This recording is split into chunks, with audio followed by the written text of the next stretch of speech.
The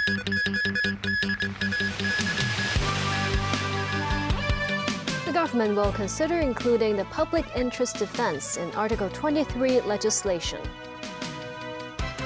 Beijing officials call the 5% GDP growth target realistic and achievable. And in the U.S., Joe Biden and Donald Trump sweep to victory in Super Tuesday primary races.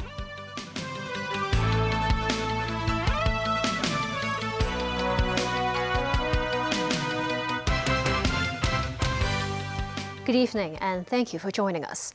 In a joint meeting held at the Legislative Council today, the government said it will consider including the public interest defense in its legislative work on Article 23 of the Basic Law. Justice Secretary Paul Lam also stressed there's no intention to ban any social media platforms in Hong Kong. 1 week after the consultation period for Article 23 legislation ended, some lawmakers who attended the annual session of the National People's Congress in Beijing rushed back to Hong Kong for this additional meeting scheduled at the Legislative Council today. That's to scrutinize the government's consultation document that summarizes opinions collected for the proposed legislation. They say suitable suggestions will be taken into consideration when finalizing the bill. That includes adding the public interest defense for leaking state secrets. Why would you think that safeguarding national security would be inferior to some other public interests?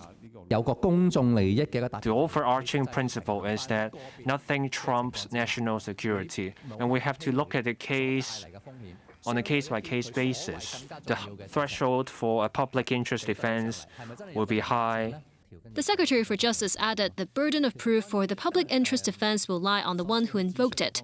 Another concern, some suggested banning certain overseas social media platforms. Hong Kong says signal should be prohibited in Article 23 proposal. At noon, Bloomberg has issued, and then I received comments, and people are scared. They're wondering whether Facebook and YouTube will be banned, and then their children won't come to Hong Kong. I can categorically say that we do not intend to ban any social media apps. Hong Kong is an international city. We need freedom of information. We have grounds to suspect that there are people trying to stir up trouble, and these people are engaging in scaremongering to impede our legislative exercise. While the public consultation document has no timetable set, it stated that the government will facilitate the relevant legislative work and strive to finalize the Safeguarding National Security Bill as soon as possible to have it scrutinized at the Legislative Council. In the second session of the 14th National People's Congress in Beijing, a press conference focusing on the nation's economy was held today, with ministers offering their analysis on the economic trend this year. This, as the National Development and Reform Commission stressed, the government's target for economic growth is realistic and achievable. Timothy Lee tells us more.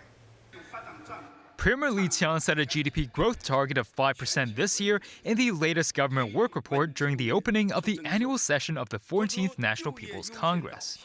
The National Development and Reform Commission emphasized the target was determined through a scientific process and befits the nation's economic potential. The Commission noted it understands that in the manufacturing sector, there are some operating difficulties, but he's confident that the GDP target will be reached. NDRC Chairman Zheng Shanjie stressed all countries and territories suffer from economic woes over the course of their development. He added that the 5% growth target meets the requirements of the nation's 14th five-year plan. The government work report also mentioned the need to promote stable consumption growth. This, as the Ministry of Commerce said, there are currently more than 7 million vehicles in the nation older than 15 years. In addition, an average of 270 million home appliance products surpass their standard lifespan each year. Minister of Commerce Wang Wentao pointed out the potential risks some of these older appliances may carry. He added that consumers buying new replacements will help boost the nation's economy. Wang noted foreign trade will be significantly affected this year owing to the tense geopolitical situation and major elections taking place around the world.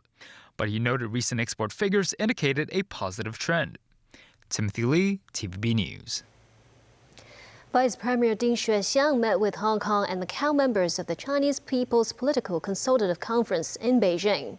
Some Hong Kong delegates quoted Ding as saying the city should complete its Article 23 legislation as soon as possible. They said the vice premier believes the legislation will ensure further development of the city and improve the livelihood of residents. It was Ding's first meeting with delegates from the two SARs during the current two sessions gathering in the capital. Former chief executives Leung Chun-ying and Edmund Ho, as well as Hong Kong and Macau Affairs Office Director Xia Baolong, were also in attendance. Leung, who presided over the event, emphasized Ding's concern about the full implementation of the one country, two systems principle. Some delegates said the vice premier delivered a message of care from President Xi Jinping and central authorities, as well as their hope that Hong Kong can further integrate into the nation's overall development. The delegation of Hong Kong deputies to the National People's Congress held a plenary session today to discuss the central government's work report and budget. Held in the Hong Kong Hall at the Great Hall of the People, the meeting was attended by Deputy Director of the Hong Kong and Macau Affairs Office, Zhou Ji, and Zheng Yan-xiong, the Director of Beijing's Liaison Office in Hong Kong. Among the 16 Hong Kong deputies was Kenneth Fok. He suggested transforming the Greater Bay Area into a hub for international cultural and sports mega events to attract tourists. Another deputy, Nancy Ip, who is president of the Hong Kong University of Science and Technology, suggested the city could contribute to the country's new productive forces, mentioned in Premier Li Qiang's work report yesterday.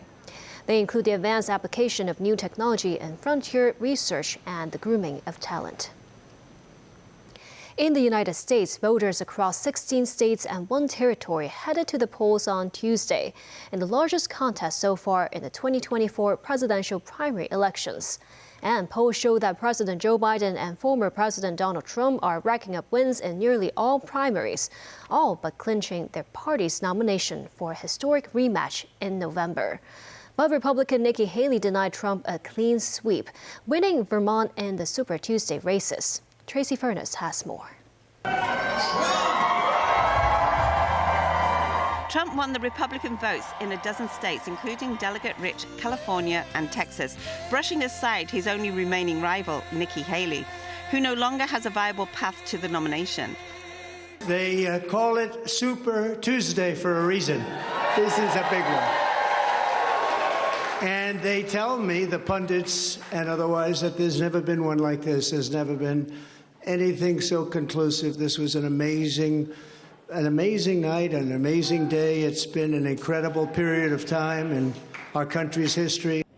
More than a third of Republican delegates, 865 of 2,429, were up for grabs, with at least 1,215 delegates needed to win the nomination. Voters have come out across the country to vote, and their reasons to vote have varied. Moving into a presidential election, I think that my concerns are still over another Trump presidency, and so that's kind of really weighing heavily on my mind as we move into 2024. I voted for Trump today, and I am really happy so that we can get our country back to normal. And I think the biggest problem right now is the southern border. About a third of Democrat delegates also were at stake in primaries across the country, but President Joe Biden does not have to face a serious challenge for his party nomination. Biden was sweeping every Democratic contest on Super Tuesday, except for American Samoa, where he lost out to a previously unknown candidate, Jason Palmer. Palmer won 51 of the 91 ballots and Biden 40. Biden versus Trump, the rematch is now all but assured after both men romped their way through Super Tuesday. They each did have a hiccup. President Biden lost in American Samoa, while Nikki Haley scored her second win of the nominating cycle over Donald Trump in Vermont. But she wasn't able to capitalize in states that might have really helped her, like in Virginia and in Maine, with their big swaths of moderate voters. Now, even with their big wins, even with their big delegate hauls, neither Biden nor Trump can call themselves their party's presumptive nominee just yet. That will likely happen soon, but more states need to vote first. Not enough states will have voted until later this month for Trump and Biden to formally become their party's nominee. Tracy Furness, TVB News. The Philippines summoned China's deputy chief of mission in Manila to protest against what it called aggressive actions by Chinese vessels against a resupply mission for Filipino troops on the South China Sea shoal. Manila said Philippine vessels carrying out a routine mission to the second Thomas Shoal, which China calls Renai Reef, were harassed and blocked by Chinese maritime militia and Coast Guard ships on Tuesday. China said Philippine ships had illegally intruded into waters adjacent to the reef, so it had to take control measures. U.S. State Department spokesperson Matthew Miller called China's actions provocative, adding that they showed a reckless disregard for the safety of Filipinos and international law. In Beijing, the foreign ministry hit back at Manila and Washington. Spokesperson Mao Ning said the U.S. State Department disregards facts, distorts truth, and unwarrantedly attacks and accuses China's legitimate and lawful actions to safeguard its rights. She said the U.S. frequently threatens China by supporting the Philippines' provocation and infringement on China's sovereignty, and that Beijing firmly opposes this. After 3 days of talks in Cairo, negotiators have yet to make a breakthrough in efforts to secure a ceasefire in Gaza, days before the start of Ramadan next week. The Muslim fasting month presents an informal deadline for the deal amid a mounting humanitarian crisis. Hundreds of thousands of Palestinians are scrambling for food in the north, despite a long line of aid trucks waiting idly outside Gaza. Nasvi Karim has more. Children in northern Gaza feasting on bread. What used to be a staple, now a luxury. They and their families are heading south, trying to escape starvation in the north as Israel and Hamas continue to dither on a ceasefire deal, days before the start of the Muslim fasting month of Ramadan. Agencies say around 700,000 people in northern Gaza are facing famine, dozens of children having already died of malnutrition. Benny Gantz, a member of Israel's war cabinet, met Senate Majority Leader Chuck Schumer in Washington, having had meetings with Vice President Kamala Harris, Secretary of State Antony Blinken, and Defense Secretary Lloyd Austin. Austin asked Gantz for his support in ensuring more aid reached people in Gaza. While humanitarian aid is a priority, it is also conditional as part of the deal presented to Hamas that would ensure a 6-week ceasefire and the release of the 100 or so hostages still held by the group. U.S. President Joe Biden says a deal approved by Israel is ready and is up to Hamas to accept it. It's in the hands of Hamas right now.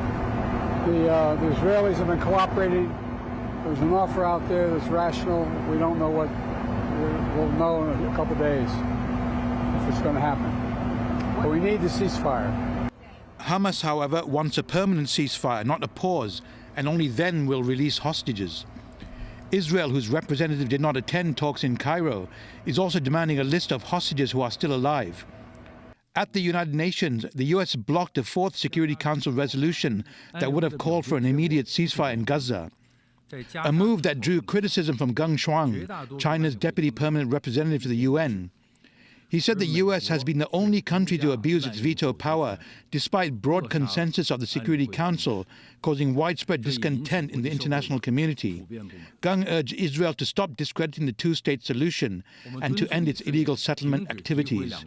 Nazri Karim, TVB News. And still ahead, a foggy day in Hong Kong, but cool weather is on the way. The International Criminal Court issues arrest warrants for 2 Russian military commanders. And a traditional wild village treat for some participants of the Live Hong Kong golf tournament.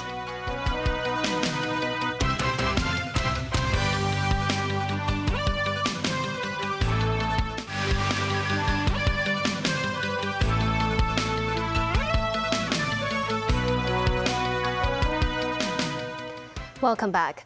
Hong Kong woke up to another foggy day today as a warm and humid airstream ratcheted up the relative humidity to nearly 100% in various districts.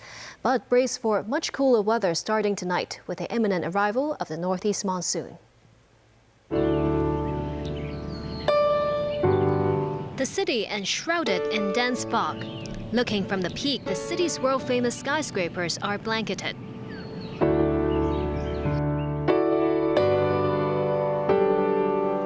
Chiang Mai Bridge partly disappeared into the mist. Enveloped too are the waters of Ching Lung Chau at the westernmost tip of Chun Wan.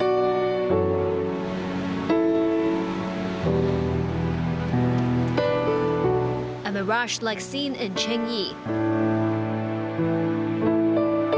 Visibility across multiple districts diminished to around 100 meters at noon. The humid and drizzly spring season has also brought dampness indoors. Chinese medicine practitioner Yip Ka-ho says the humid weather might weaken people's perspiration, metabolism, and digestion, as well as worsening the symptoms of rheumatic and joint diseases. He said for those with digestive issues, eating dried tangerine peels, Chinese yam, and pearl barley could help.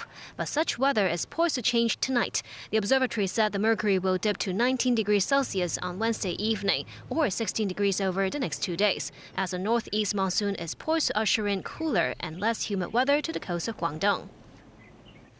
The International Criminal Court has issued arrest warrants for top Russian commander Sergei Kobylash and Viktor Sokolov for suspected war crimes in Ukraine.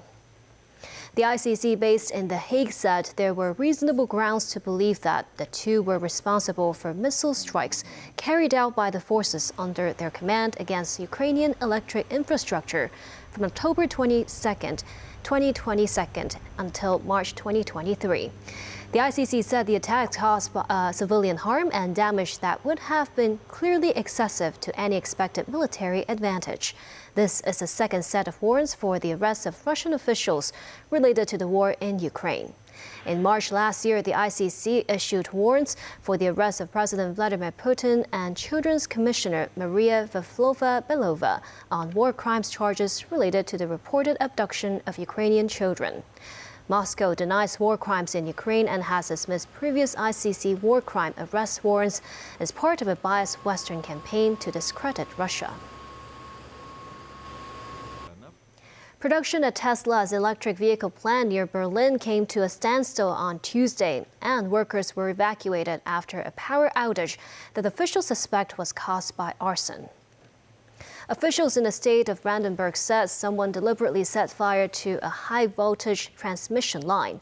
It caused a power failure in nearby towns, including where the Tesla factory is located. Environmental activists have been staging a protest in a forest near the plant against plans by Tesla to expand. Tesla opened the factory in March 2022. Tesla boss Elon Musk described the attack as extremely dumb after it delayed the production of about 1,000 vehicles. Local media published a letter said to be from the far-left Volcano Group, which claimed responsibility. And that's the news. Thank you for watching.